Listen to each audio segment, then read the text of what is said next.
Okay, so let's go ahead and connect to a VPN.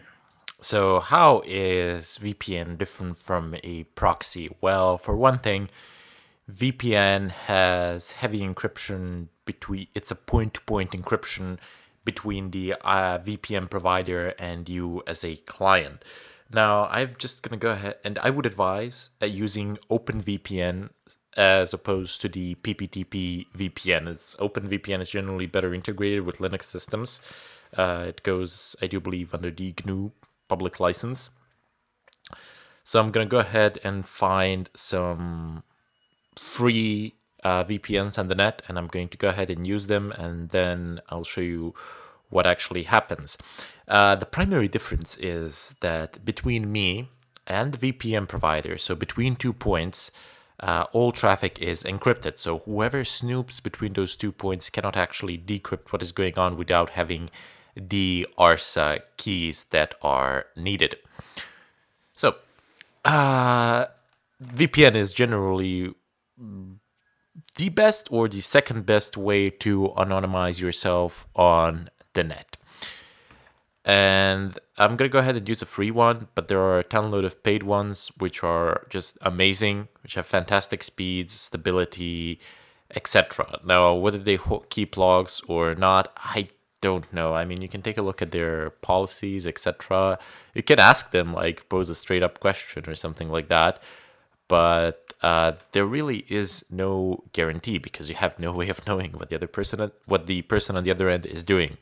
So let's go ahead and type in DNF search open VPN. You can do this through the network manager in the GUI, but I don't really care much for that. I generally prefer to do things through the terminal. So what you need is a OpenVPN. Here, this is a client, so DNF install OpenVPN. I don't need the x86-64. That's gonna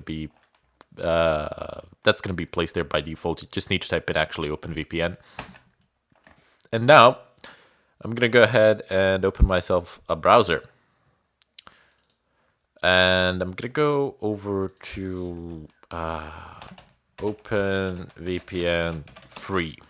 Just see if I can find some free VPNs. And there's this service, the VPN book. Now, I am going to use them. I'm going to use these free VPNs to actually do a demo.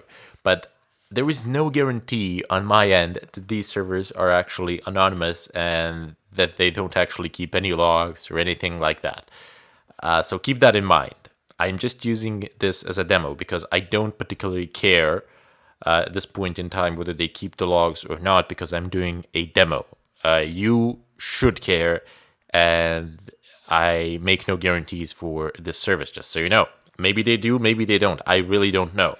All that I'm saying is that you need to run the reputation checks for yourself. So there's the PPTP and OpenVPN. Now, you have the username and password here, and then you have the configuration files here. Now, you can download any, I don't know, any one of these really. I'm going to go ahead and download the last one for Germany. That seems to be the closest to my location. I'm just going to go ahead and save this. Okay, save file. Go ahead and click here. You'll be offered an option to actually extract it. Now, here in the extraction, you have the TCP 443, TCP 80, UDP, UDP 53. I would just extract this one, honestly, and I wouldn't bother taking the others at all.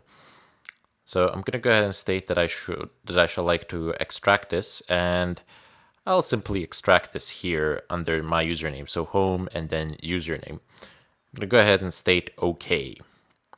Then I'm gonna go back to the terminal, and I shall wait. Before I do, let me just go ahead and type this. What my IP? Okay, right. So it says here that I have one IP. And let's go ahead and type the following in as root. OpenVPN -- config home, your username, Was it VPN? No, let's go ahead, just keep pressing tab. Oh, VPN book, right. So VPN book, and I only have one in there, so I'm just gonna go ahead and use tab completion. I'm gonna press enter. It's gonna ask me for the username. Now I have the username and the password on the other screen, but I've shown you where they are on the website, so it's VPN book. I'm kind of lazy. I'm not gonna type them in. I'm just gonna copy paste both of them. And it's going. Just give it some time. Initialization sequence complete. You are looking for this line. Now just press Ctrl R in your browser to refresh the site. What is my IP? And well, you should actually shut the browser off, but I mean, yeah, you should actually close the browser and close any programs that you have which have open connections, and then reopen them after you have initialized the VPN. But for the sake of the demo, I just want to show you how the IP address changes here. So it says your IP address is 178.162.193.233 in Germany. I can tell you for sure that I'm not actually in Germany. Great place, but I'm not there at the moment, especially during the Oktoberfest. Oh my god. Anyway, it says, what is my IP? And I can guarantee it to you, this is not my IP. This is from the VPN provider. Okay, so this is a very nice way of anonymizing yourself, especially if you have a paid VPN. You are very safe. I mean, if you go to a country where you have bans, etc., you might want to configure your VPN prior to actually entering that country. Because entering a country before you've configured the VPN, it's still doable. It's just a little bit trickier because a lot of the domains where you get the config files for the VPNs are banned, are actually censored. But in any case, this is how you would change it. The encryption between me and this point in Germany exists, and anything in between cannot actually see what I'm doing. So your ISP provider does not know what it is that you are doing on the net. The person that does know what you are doing on the net is the owner of this VPN server. Anyway, gonna bid you farewell here, and in the follow-up tutorials I will show you how to set up your own VPN server and what the person on the other end can see. Okay, so bid you farewell.